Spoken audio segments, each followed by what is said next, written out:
engagement, your involvement. I thank you, Mr. Chairman, and I yield back.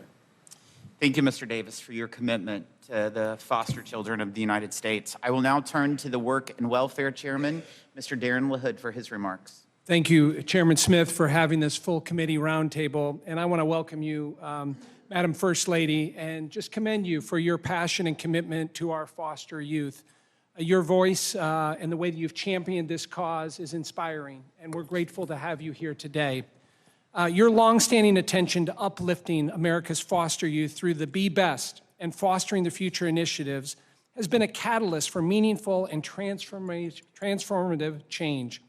I don't know if everybody realizes, but your engagement with this committee on foster care dates back to 2022, when you co-authored an op-ed with our colleague, former Representative Jackie Walorski, highlighting May as National Foster Care Month in 2022. We thank you for that. And as chairman of the Work and Welfare Subcommittee, one of my priorities has been how do we modernize the Chafee foster care program?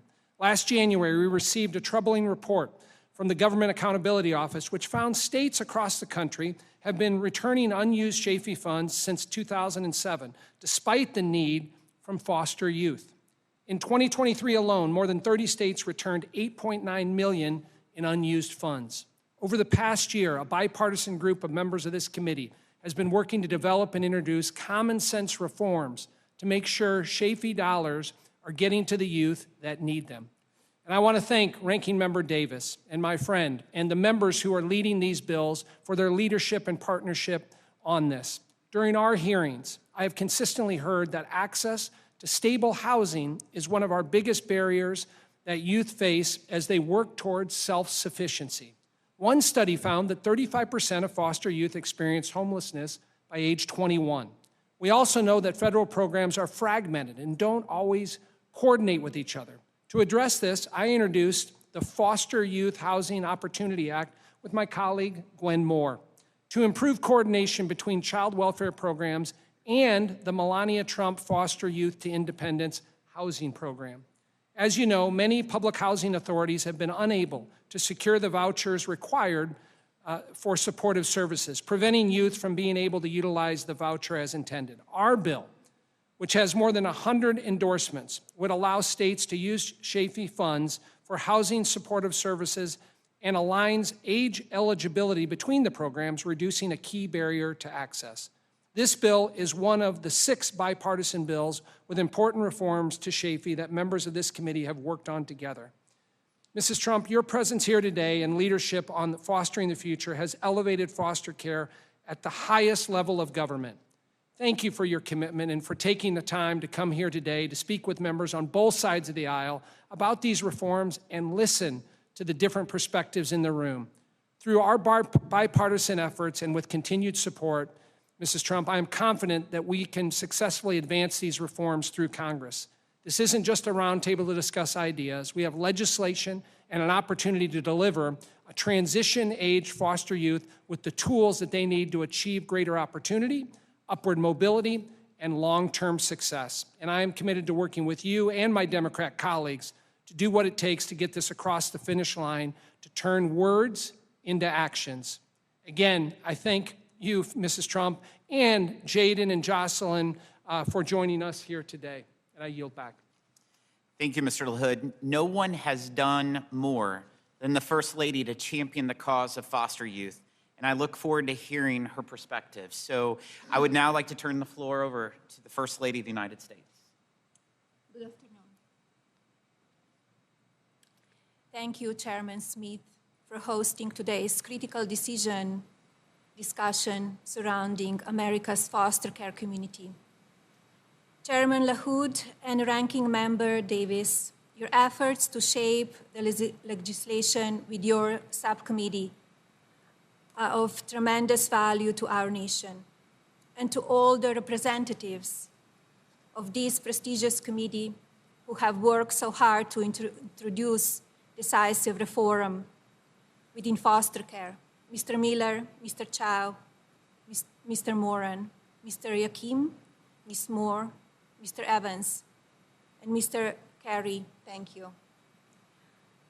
I would also like to extend my warm welcome to all of the Congress people in attendance today. Your bipartisan support is appreciated.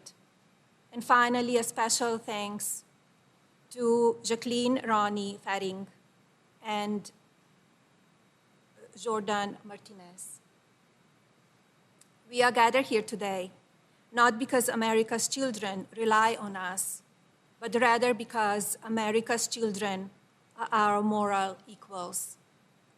As parents and leaders, it is our ethical obligation to ensure American children develop emotionally and physically within a safe environment. As a community, we strive to nurture our children's curiosity, protect their innocence, and guide them with hearts full of care. Through respect, participation, and protection, American parents deliver the essentials to our next generation: housing, nutrition, clothing, and healthcare. In safeguarding our children's well-being, we shape the integrity of our nation. But to get there, a strong knowledge base is required. Education is the cornerstone of a child's future. Clearly, education is the foundation that can remain throughout one's lifetime. Yes, knowledge is permanent. In 2021, I launched Fostering the Future, a nationwide initiative to provide individuals from foster care community with access to education and at the university level. My goal is to prepare these individuals to secure entry-level jobs, become financially independent, and eventually innovate, create new businesses, and generate employment opportunities. When I first developed Fostering the Future, one thing became very clear: the foster care community requires action over awareness. This truth stands today. I'm proud to share that Fostering the Future currently maintains a footprint of over 20 universities across the country from coast to coast. In fact, academic institutions such as Vanderbilt University, the University of Miami, LSU, UVA, the University of Texas, the Ohio State University, and the University of Alabama all educate Fostering the Future students. Although reports vary, roughly 3% of individuals in foster care community earn a college degree in 2025. We can close this gap. But still, foster youth face a special set of challenges outside the classroom that have a serious impact of their academic performance. These issues include housing instability, educational advocacy, financial barriers, transportation, continuity, access to technology, and other related issues. New legislation for the foster care community is a moral imperative. Some of you joined me in the White House last November for the signing of the Fostering the Future Executive Order. And although the executive order is a transformative vision, Congress now has the opportunity to create a lasting positive impact on this community. Beginning here in this room, we can once again change people's lives. With the new legislation, we can ensure that the opportunity is more than helpful for individuals in the foster care community. It can be their birthright. Thank you. Thank you, Mrs. Trump.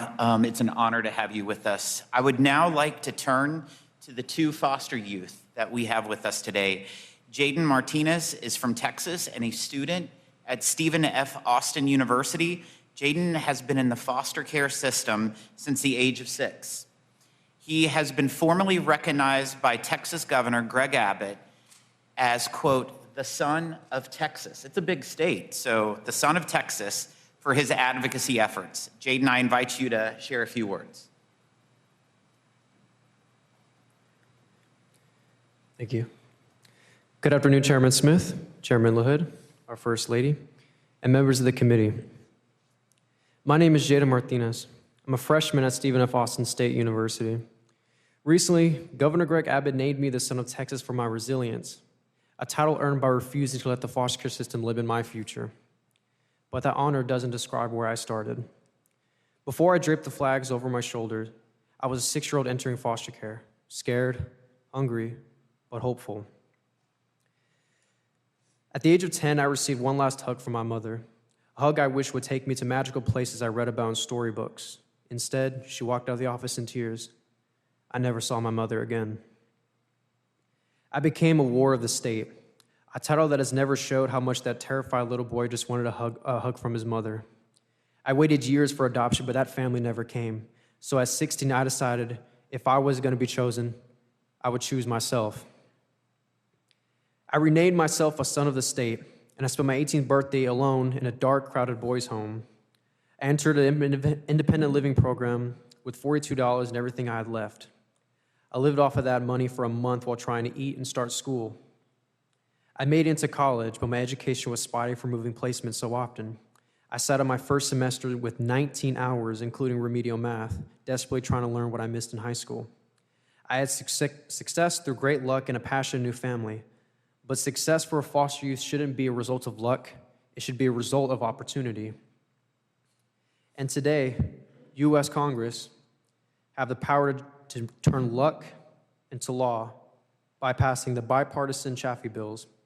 In Texas, I received $2,007.50 a semester. For a youth on their own, that disappears in a blink of an eye. I used for bedding, a laptop, and professional clothing so I could stand before you as the leader that I am. The Post-Secondary Education Access and Success Act raises the ETV cap to $12,000. You provide a bed and food when classes end, or for those without families to call. The Workforce Opportunity Act provides remedial support and vocational paths for my brothers and sisters need to thrive. I'm not here to check a box or tell you what you want to hear. I'm here for my brothers and sisters who are in the system who need these bills. I am a product of this system, and I am the son of Texas. And I ask you, as our family, to invest into us as your children. Pass this package. Thank you. Thank you. Thank you, Jaden.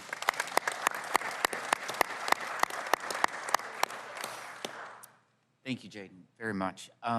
Jocelyn Fetting is from Illinois and recently earned her Master's of Social Work from the University of Illinois Urbana-Champaign. Jocelyn spent 8.5 years in the Illinois foster care system, aging out at 21. She too has been a strong advocate for foster youth, including providing mentorship and guidance to those navigating the foster care system. Jocelyn, I invite you to share a few words, and thank you for being here. Good afternoon. I hope you all are well. First, I'd like to extend a heartfelt thank you to the First Lady, Chairman Smith, Ranking Member Davis, and the committee. Right now, there are thousands of young people from foster care doing everything right and are still struggling, not because they lack effort or potential, but because the systems meant to support them have not kept pace with their needs. I'm here today with Foster Club, not just as one voice, but as a reflection of those young people whose lives are shaped by the policies we choose.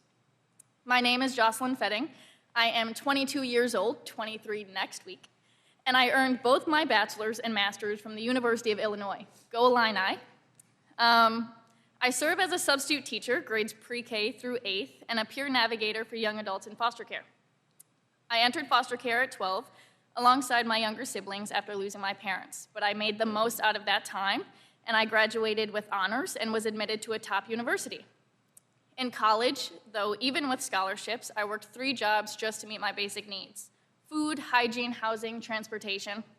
Support like education and training vouchers existed, but it was out of reach, not because I didn't need it, but because no one ensured I could access it. I carried the emotional weight of being the oldest. To stay connected with my younger siblings, I used to pay my friends for rides to see them, and this pressure made it difficult to succeed academically. So my honors GPA dropped to academic probation. The Connect Act would prioritize family connections for youth like me. And while I always knew I wanted to go to college, that path isn't the right option for everyone. My brother found his niche in auto mechanics, and one of my best friends wants to go to cosmetology school. Their goals are just as valid as mine, but they don't always come with the same opportunity or support. The Foster Youth Post-Secondary Education Access and Success Act and the Foster Youth Workforce Opportunity Act would help ensure that no matter the path, young people have the resources they need to succeed. We are expecting young people to achieve self-sufficiency without providing support to do so. That's why each of these bipartisan reforms to the Chafee program matter. They shorten the distance between survival and success. Foster youth are not broken. We are ready. But readiness is not the problem. Access and having people in our corner is. If we truly believe every young person deserves a fair chance, then Congress must pass these reforms, continue to utilize our voices in policy changes, and make sure all foster youth have support. Thank you so much.